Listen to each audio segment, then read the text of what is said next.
Olá, boa tarde, tudo bem? Estamos aqui novamente no Coworking Matão para a transmissão de mais uma edição do Café e Diálogos comigo, Eliana Saraiva. A convidada desta semana é a Alessandra de Cássia Laurindo. Ela é ativista negra, é gestora de projetos no terceiro setor, é coordenadora de políticas étnicos raciais na Prefeitura Municipal de Araraquara e também coordenadora do Centro de Referência Afro Mestre Jorge. É cientista social, formada pela Unesp Araraquara, é também pós-graduanda em gestão de projetos sociais e em serviço social e políticas públicas. É presidente do Conselho Consultivo da UAB, União Afro Brasil. Será um prazer conversar com a Alessandra sobre o negro e o mercado de trabalho. Olá, Alessandra, muito obrigada por aceitar o nosso convite aqui no Café e Diálogos comigo. E vamos bater um papo muito gostoso para a gente falar e também ter consciência dessa ocupação do negro no mercado de trabalho. Agora, no mês de maio, você esteve em Matão mais uma vez, né, participando do mural, né, lá do projeto do Cucão, que é muito bacana, sempre homenageando uma pessoa importante que deixou a sua contribuição, o seu legado para a comunidade matonense, sobretudo homenageando sempre os negros. E falando nisso, existe uma passagem, né, nessa história toda. 13 de maio, 14 de maio. E aí, o que significa essas duas datas? 13 e 14. É um prazer estar aqui, agradeço muito o convite, agradecer também pela oportunidade da fala, porque para a gente representatividade importa e muito, né? E todo lugar de mídia que a gente pode ocupar, para a gente é fundamental, porque eu sempre falo, né? A gente não está aqui ocupando por mim, né? É sempre por nós. Então, trago uma responsabilidade muito grande e agradeço por essa oportunidade. Sim, estive aí, eu tenho um carinho muito grande por Matão, tenho meus familiares aí em Matão também, então sempre muito feliz, né? E toda vez que eu posso estar prestigiando e colaborando com o movimento negro de Matão e de toda a região. O 13, ele teria um significado muito diferente, uma simbologia muito diferente, se nós tivéssemos tido no 14 um amparo legal, né? A gente fala que 1888 foi muito simbólico, e o 14 de maio ele foi muito mais simbólico ainda, porque a Lei Áurea, a dita Lei Áurea, para nós, enquanto militantes do movimento negro, a gente entende como a falsa abolição, a gente entende como o dia da mentira. Então, o 14 de maio ele vem justamente nessa vertente, de que tudo teria sido diferente se tivéssemos minimamente tido um amparo do Estado, um amparo legal, e não que até hoje fosse a lei mais curta da história. Declara-se extinta a escravidão no Brasil, né? Revoga-se as disposições contrárias. E aí, o que fazer, para onde ir, né? E como assimilar quase 400 anos de escravização sob tortura, sob sangue, sob chicote, sob sal grosso, sob todos os tipos de agruras, né, que passou. Atrocidades. Exatamente, de agruras que passou o nosso povo. Como você caminhar, né, sendo que 2 anos depois, inclusive, vem a lei da vadiagem, né? Em 1890 é decretada a lei da vadiagem. Quem eram os vadios naquele cenário, né? Quem não tinha para onde ir, ficou ali rondando as praças, né, ocupando as ruas. E aí muitos foram presos, muitos foram para afastados, tentando fugir, né, dessa prisão. Falo que foram para as favelas e até hoje não conseguiram sair, né? Porque é onde começa a se constituir, né, a favela, que na verdade é uma planta daquelas regiões íngremes, e que até hoje não conseguiram sair. Então, a estruturação, né, do racismo no Brasil começa justamente, para além desse período da escravização, nesse cenário do 14. E aí esse medo de conviver com as pessoas que estavam transitando na rua, as pessoas negras, a falta de emprego que estavam naquele cenário, porque você tem o processo de embranquecimento do país com a chegada depois dos europeus, né? Porque tinha que ter uma mão de obra branca, paga, e que não era a mão de obra negra que não servia mais. E diante de toda essa exclusão social, até hoje reflete nesse processo do racismo estrutural que a gente vive todos os dias, né? A gente está num processo de se é que pode se dizer pós-pandemia, que só mostrou o quanto acentuada foi a marginalização do negro nesse processo também, porque a pandemia, inclusive, ela mostra que os mais afetados, majoritariamente, tanto pelo desemprego quanto pelas mortes, também foram os negros. E Sim. não é por sermos a maioria no país, né, que hoje a gente constitui 56,8% da população brasileira, mas sim que esse índice ultrapassou muito mais esse cenário, né, de 70% dos desempregados nesse processo. Então, algo não está certo, né? E é para essa correção que a gente luta tanto. Entendi. Você é ativista, né? Sempre muito engajada. Em Araraquara existem movimentos que cuidam dessas questões. Como que você atua? Sim, hoje eu coordeno em Araraquara o Centro de Referência Afro Mestre Jorge, né, e a Coordenadoria de Políticas Étnico-Raciais. São órgãos institucionais da Prefeitura Municipal, mas também faço uma luta para além, que é dentro de uma ONG, né, na verdade é um instituto, que é a União Afro-Brasil, que ele já tem uma atuação em cenário nacional. A gente tem uma atuação muito mais abrangente em São Paulo, na capital, né? Mas a gente também percorre vários outros espaços no cenário do Brasil, justamente por conta dessa desigualdade, né? E uma das metas desse instituto é dar visibilidade para o negro no cenário político, né? Priorizando candidaturas negras, dentro do empreendedorismo negro, dentro da questão da educação, focando muito na questão da educação, a questão do esporte e a questão da cultura. Então, são alguns pilares que a gente tem focado também, e o mercado de trabalho, que esse para a gente é um dos motes, para focar, para dar esse protagonismo negro e dar esse pontapé que a gente sabe que é necessário ainda. Falando em mercado de trabalho, aqui em Matão nós temos uma empresa, né? Eu vou citar o nome porque eu não vejo problema nenhum nessa questão. É uma pessoa muito amiga nossa, que é o Beraldo, Beraldo Perfumaria. O Beraldo é uma pessoa que abraçou essa causa, ele abriu as portas do seu estabelecimento para a população negra, para ser colaborador da sua empresa. Então, ele tem bastante colaboradores negros. Além disso, é uma pessoa muito engajada nesses movimentos, uma pessoa que está preocupada aí, que criou junto com o Cucão esse projeto do Caravana da Beleza Negra, né, de levar essa oportunidade para as comunidades de Matão. Então ali a gente sabe que tem um núcleo, que a gente tem um percentual de negros ocupando esse espaço. Mas na realidade, no mercado atual, como que é esse cenário? O negro realmente ele tem essa oportunidade ou ainda está aquém do que deveria, Lê? Eu tive a oportunidade de conhecer a perfumaria do Beraldo, tive aí numa ação também, numa empresa, e aproveitei para passar lá e fiquei encantada, inclusive, não só com a representatividade negra dentro da loja, mas com o carinho com que a gente é atendido, né? Então, são pessoas especiais, o próprio Beraldo, a esposa, são pessoas brancas, mas aliados na luta antirracista, e isso para a gente é importantíssimo, porque a gente precisa ter aliados, né, em todos os espaços.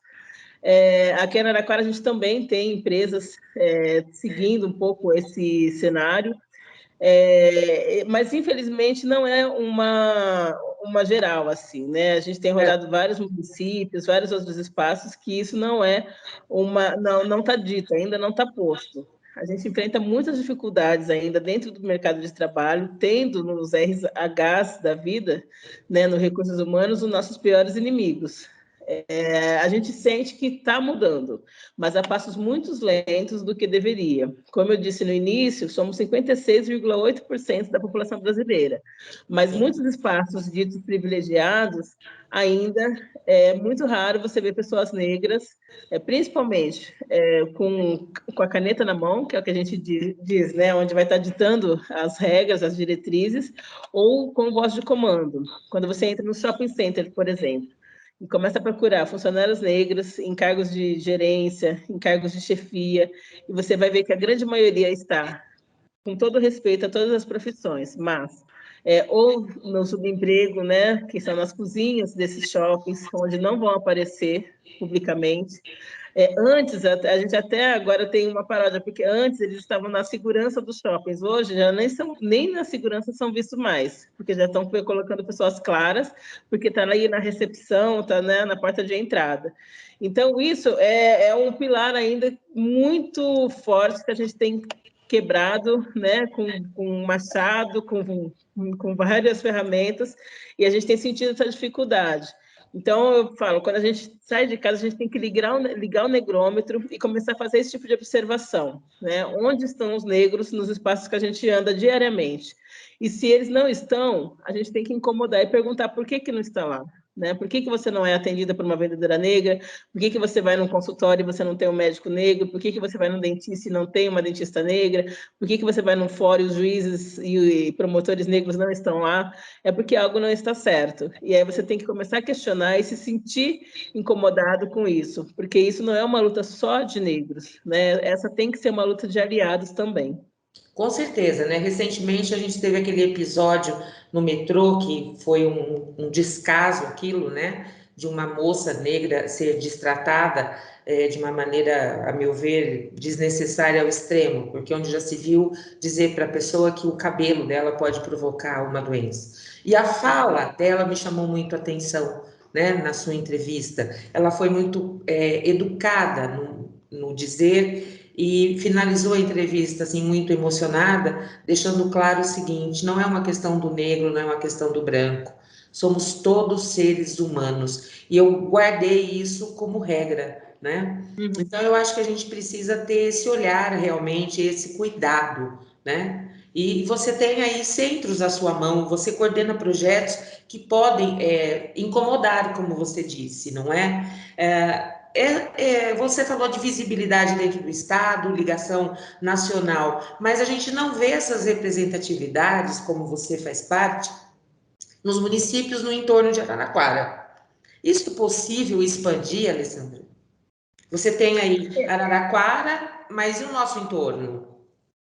A gente tem provocado bastante os municípios. A gente fez, por exemplo, no início desse ano, a Conferência Regional de Política de Promoção de Política de Promoção da Igualdade Racial. Convocamos os 26 prefeitos da nossa região, pedimos, inclusive, representantes para poder tocar nas políticas de enfrentamento ao racismo em cada uma dessas regiões. A gente tem tido um enfrentamento muito duro porque as respostas de alguns aqui não acontece essas coisas não, aqui não tem racismo, aqui não, sabe, vive realmente no mundo de Alice e não querem enfrentar o problema de frente. Então, a gente tem buscado o apoio, inclusive, da Coordenadoria Estadual, do Conselho Estadual da População Negra, para poder movimentar esses municípios menores, porque quanto menor o município, maior o racismo e maior as dificuldades de lidar com ele. Porque a primeira coisa que você tem que fazer é assumir que ele existe. E quando as pessoas querem invisibilizar e dizer que não existe, que aqui está tudo bem, é justamente porque não faz o enfrentamento diário. E aí é onde a gente entra, para poder provocar e mostrar. E aí cai naquela velha máxima, mas quanto mais você aponta, mais ele vai aparecer. Não, a gente quer mostrar para as pessoas que elas têm direito e que esses direitos têm que ser respeitados, têm que se fazer valer. Né? Não é você ouvir xingamentos sem pedido de trabalhar no lugar porque você é negro e fica quieto e ir para casa como se nada tivesse acontecido. Então, é fazer ser respeitado e fazer valer todas as leis que a gente tem de amparo aos racistas, ao racismo, né? Porque não pode deixar racistas passarem como se nada tivesse acontecido. E é essa a nossa maior dificuldade, né? Fazer com que as pessoas entendam e compreendam quais são os seus direitos legais. Com certeza. Alessandra, com relação às mulheres, né? Nós falamos do negro no modo geral, o mercado de trabalho, o negro no mercado de trabalho. Mas e no tocante à parcela feminina negra? Como que você vê essa questão? Há muito preconceito ainda assim ou não? A mulher negra, ela conseguiu ocupar mais espaço em relação ao homem? Como que é isso? Ela tem conseguido, né? Mas a mulher negra, ainda nos índices, a gente continua sendo a base da pirâmide, isso não tenha dúvida. Por mais que a gente tente, né, alçar, quebrar vários paradigmas, ainda continua sendo a base da pirâmide, né? Por outro lado, quando essa estrutura se movimenta, né, já traz a Angela Davis, toda a sociedade se movimenta junto com ela, a gente entende que as dificuldades são muito maiores, porque as mulheres negras elas são discriminadas em todos os cenários, muito de forma pejorativa, pela questão do fetiche que tem em cima da mulher negra, mas, por outro lado, essa mulher negra ela não é vista para o casamento, muitas vezes ela é vista para o sexo, ela é vista como parceira para várias outras coisas, mas não para um relacionamento sério. Então, isso leva ao conjunto do que a gente chama da solidão da mulher negra, e isso tem crescido cada vez mais de forma latente. E para o mercado de trabalho, isso também tem sido um agravante. A gente corre as periferias e tem visto de maneira muito desestruturante, né, essa formação de uma camada de mulheres negras que tem tentado se virar no empreendedorismo, muitas vezes ainda sem formação, sem o devido conhecimento, mas justamente porque não consegue, né, emprego ali na sua qualificação profissional. Mas a gente tenta, né, minimamente dar essa estrutura também, através de cursos de formação, para que ela consiga, né, sair desse patamar e adentrar outros espaços antes nunca ter imaginado, para que ela não fique mais nessa base, né? Essa é uma das nossas metas também, dar esse amparo legal às mulheres negras, porque a gente sabe que a discriminação é muito maior. Muito legal isso, super importante essa questão da capacitação profissional, sensacional isso, e que vocês consigam fazer cada vez mais. O nosso tempo está aqui acabando, mas eu preciso tocar em mais um assunto. Religião, matrizes africanas.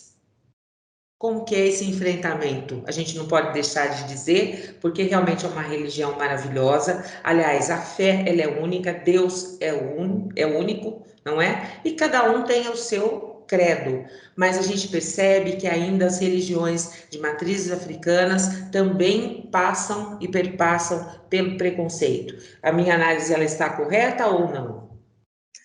Sim, e infelizmente cada vez mais. A gente tem visto ultimamente um ataque, seja pelas mídias, seja nas redes sociais, a liberdade com que as pessoas têm em atacar os religiosos de matrizes africanas, que só querem ter o direito e a paz de professar sua fé livremente, como qualquer outra religião faz. Né? E diante disso, a gente tem leis, né? O racismo religioso ele é crime, só que a gente vê, inclusive, líderes religiosos de outras religiões incitando os seus fiéis, né, a demonizar as religiões de matrizes africanas. E isso tem sido de forma tão violenta, tão agressiva, tão lamentável, que a gente chegue para, né? Cadê a Constituição Federal, né? Cadê o Estado laico? Cadê tudo que a gente sempre ouviu, sempre foi pregado e na prática não tem funcionado? Então, o que a gente pede, e muito, é somente respeito, né? Somente respeito para que todos tenham o direito de professar sua fé sem ter nenhum tipo de tratativas diminuídas, né? Ou menosprezada, por terem coragem, né? E o direito realmente de ali professar o seu credo religioso e manifestar de maneira como qualquer outra pessoa manifestaria. Ok. Eu deixo assim esses minutinhos finais para você fazer as suas considerações finais dessa participação. Só agradecer mais uma vez pelo espaço, dizer que a luta antirracista ela é difícil, mas é válida, e convidar todos para participarem dessa batalha, porque não basta não ser racista, né? É preciso ser antirracista, e para ser antirracista você tem que se incomodar por não ter pessoas negras trabalhando ao seu redor, se incomodar por ver pessoas que às vezes têm um cargo melhor que o seu, mas não tem a mesma qualificação, porém não tem oportunidade, e a gente preza muito por essa palavrinha mágica, oportunidade. Deem oportunidade a pessoas negras que muitas vezes são muito melhor qualificadas, mas não têm aí esse espaço, essa chance para progredir na sua carreira, no seu âmbito profissional, e estão aí muito dispostos, porque negros estão formados em todas as áreas, podem ocupar todo e qualquer espaço. Porém, muitas vezes as portas são trancadas por um simples fator, a cor da pele. E é isso que a gente tenta lutar, bloquear, né, e evitar que aconteça, porque somos seres humanos em busca de todo o lugar ao sol, como qualquer outra pessoa. Com certeza, né? Essa coisa da cor da pele precisa acabar definitivamente. É isso. Muito obrigada pela sua participação aqui conosco no Café e Diálogos. Até uma próxima oportunidade. O programa está sempre aberto, tá? Para quando você quiser voltar e conversar mais sobre o tema. É um prazer enorme recebê-la, viu? À disposição também. Muito obrigada pelo carinho. Ok. Você acompanha essa e outras notícias conosco lá no portal Matão Informa. Tenha um bom final de semana e até o próximo Café e Diálogos.